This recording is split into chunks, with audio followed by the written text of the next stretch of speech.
This is the next big project. This is going away.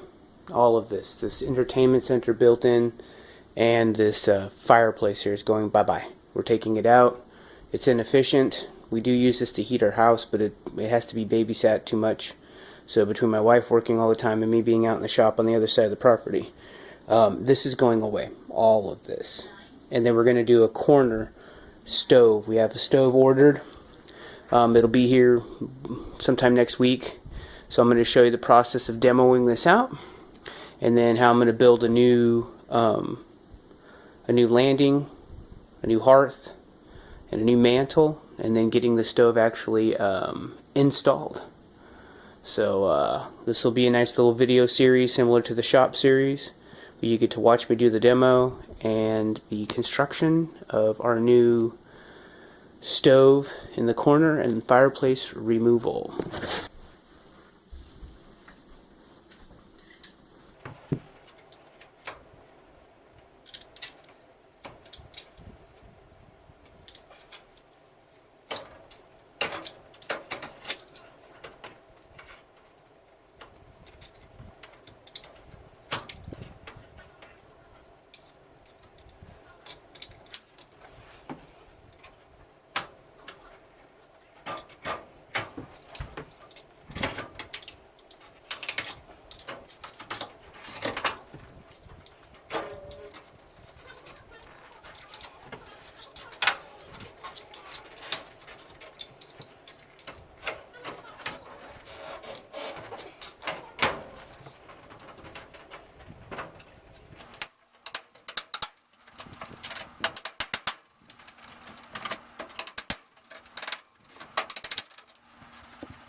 Okay, so real quick, when I was leveraging on this, I noticed that it was really well secured.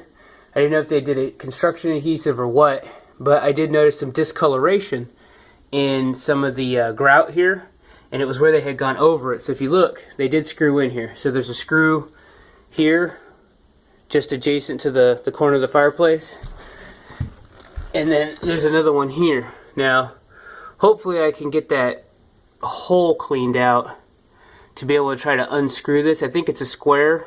It looks like it might be a number 2. So I can probably chisel it out with a nail or something. And then once I get those out, it'll be a little bit easier to pry loose. And I'll just keep going and see if I can't find any other ones. But sometimes they hide things like that.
Okay, so here we go. More hidden fasteners, right? Like these ones here are literally under. So there was the one there in the middle. Focus. Right there. And then we come down the column down here and underneath, they've got this trim piece up here has been basically glued on, so they used a contract adhesive. And then down here in the corner, they've got a screw running up into it. As you can see that right there. They got a screw going up in to the brick wall thingy. But then they secured it down here. So I have to take these three out on this side. And then there's another couple more on that side. And then this whole bottom track will come out with the stone hearth. And then I can detach that track from the hearth if I so choose to continue taking this fireplace out.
Okay, so that pretty much covers it for this video.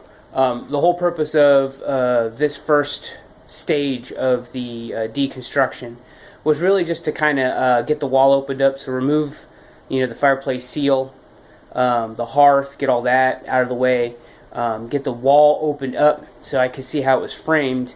We do live in a modular, so with that being said, it was built someplace else and then relocated here, and much like many houses like this, even some of the more modern track houses they've got going on now, you can kind of choose your floor plan. So I wasn't quite sure if they had finished out the wall behind me here and then built this entertainment center and fireplace insert area versus leaving it open. I'm assuming. So once I opened it up, I was like, oh, Okay, that's exactly what they did.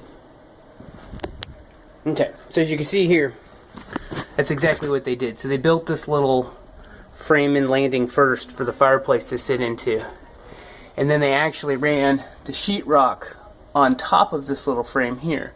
So this layer here comes all the way over here and out to here, and then they ran up the edge. And they did that to kind of create a fire break in here because it is a fireplace. And sheetrock is fire retardant. So they did that in order to help insulate and create a fire barrier here. So continuing on, I went ahead and opened it up more because I wanted to see if this frame was one piece, and it's not. So you can see they built a second frame here that does run up to the ceiling. And then inside I wanted to see how they did the ceiling, and they actually ran all the way over. It's textured up to there. So I have a box, they call it a chimney, whatever it's called, a chimney rest or chimney support ceiling mount box that's going to go up there. So it'll pretty much encompass that. I also wanted to see if this was mounted or not, and it's not. You can see that it's just basically, it's just hanging out in the opening there, and that the weight of this chimney stack is resting on the fireplace right now. So that's another thing. I'm going to have to secure that up there for now until I get my box here, and then I can pull it up through the roof on the outside, get the new box installed and screwed to the joists up there, and then I can set the outside drafted pipe down into it and connect my new one from there into the house here. But basically I'm going to have to take it apart from the top down. So I'm going to have to remove this wannabe soffit thing they built in here, which I'm actually pleased they used 2x6. So I'll be able to get some good lumber out of this for other stuff in the future. Outside you've got the old hearth here. The old concrete, it was concrete poured to look like stone hearth. And there's the landing for out in front. And, I didn't film us moving it. It took us a little while. We had to do it, my wife and I basically had to move this stuff using leverage and some knowledge of engineering. It's not too terribly heavy. Both slabs were probably somewhere around 250, 300 pounds. So between the two of us, you figure about 100 and 150 pounds. But, didn't want to hurt my back because I got to, my back is still jacked up. But I am functional, but I don't want to jack my back up. And of course my wife, she can lift pretty good too. 225 I think is the best deadlift she ever got, so she can lift some weight too. But I just didn't want to film it and it took us too long. So you didn't get to see that. Sorry, but really we were just moving junk, and I don't know how many too many people want to watch somebody move junk. So needless to say, that's it for this video. The next one will be a little more in detail of me actually taking the frame apart and preparing the opening to remove the fireplace itself, because that's going to be tricky. I got to mount the pipe into the ceiling so it stays put, disconnect everything, and then slide it all out and clean it all up. So stay tuned.